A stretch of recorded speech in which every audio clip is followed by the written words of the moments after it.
మేలైనది చేయగోరుతున్నాను కానీ అలాగ చేయుట నా వలన కలుగుటలేదు. అయ్యో నేను ఎంత దౌర్భాగ్యుడను, ఇటు మరణమునకు లోనగు శరీరము నుండి నన్నెవడు విడిపించు. ఫుల్గా తాగుబోతాడు, పొద్దునే అనుకుంటాడు అన్నమాట, ఈ దరిద్రపు అలవాటు. భార్య బాధపడుతుంది, పిల్లలు బాధపడుతున్నారు, అందరూ తల్లి బాధపడుతుంది, ఈ బాధలు పెట్టడమేనా నా బతుకు, నేను ఈ వాళ్ళ నుంచి తాగను అంటాడు. ఎంతమంది చూడండి, నేను మా నాన్నగారితో పడ్డాను కాబట్టి చెప్తున్నాను, ఒరే ఈ వాళ్ళ నుంచి నేను ముట్టుకొని రాను.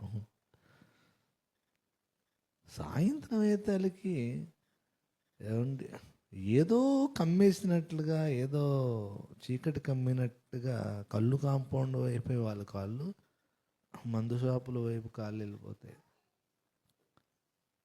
మళ్ళీ పొద్దున అదే తంత అనమాట. వద్దు వద్దు అనుకుంటేనే కొన్ని పనులు చేసే బలహీన శరీరము రక్షణ పొందిన మనకు కూడా ఉంది. మన శరీరంలో కొన్ని కోరికలు, కొన్ని ఆశలు, కొన్ని ఆలోచనలు. వద్దు వద్దు వద్దు అనుకుంటూనే ఆ మాయలో పడిపోతాం, ఏడుస్తాం. మళ్ళీ రక్షణ పొందిన వాడుకున్న ఒక గొప్ప లక్షణం ఏంటంటే పాపములో అతడు ఆనందించలేడు. దేవునికి విరోధంగా ఏదైనా మనం తప్పు చేసినప్పుడు అందులో ఆనందించలేము, అందులో కొనసాగలేము. You can't continue in sin.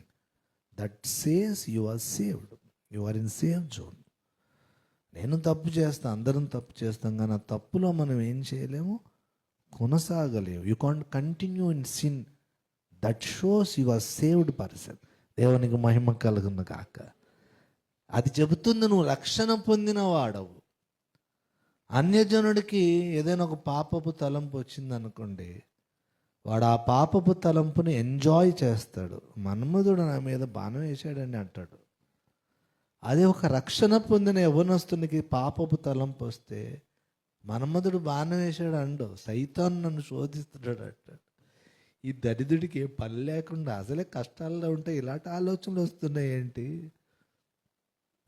అసలే బోల్డ్ అప్పులు పాలైపోతుండే, దానికి తోడు ఈ దరిద్రపు కొట్టు తలంపులు ఏంటి చి అనుకుంటాడు. గొర్రె లక్షణం ఎప్పుడూ బురద ఎక్కువసేపు తన ఒంటి మీద ఉంచనివ్వదు.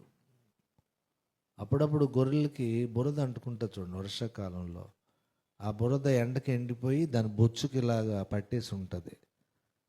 నేను ఒకసారి గొర్రెని చూశాను, ఆ ఒంటి మీద బురద గట్టిగా అట్టలాగా పట్టేస్తే పాపం దాని తిప్పలు ఒక స్తంభానికి వేసి ఇలా ఇలా రుద్దుతుంది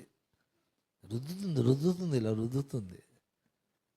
ఏంటి అలా రుద్దుతుందని చూస్తే ఆ రుద్దుతూ ఉంటే మట్టి రాలిపోతూ ఉందన్నమాట. దానికి అన్ఈజీగా ఉంది. అది ఆ బురద ఆ మురికి దానికి ఎలా ఉందంటే చాలా అన్ఈజీగా ఉంది. ఎంత తొందరగా ఈ దరిద్రం వదిలిపోతే అంత బాగున్నట్టుంటుంది. అది గొర్రె లక్షణం. అది దానికి క్వైట్ ఆపోజిట్ పంది. పందికి బురద అంటుకుందనుకో, ఆహా ఏమి రుచి, తినరా మైమరిచి అన్నట్టుగా ఉంటుంది దానికి. నా జీవితం అంతా భక్తుడు గోతులో పడితే ఏడుస్తాడు, దేవా చికటగల దొంగ ఊబిలో నేను కూరుకుపోయానయ్యా, యెహోవా కొరకు నేను సహనముతో కనిపెట్టుకొంటిని.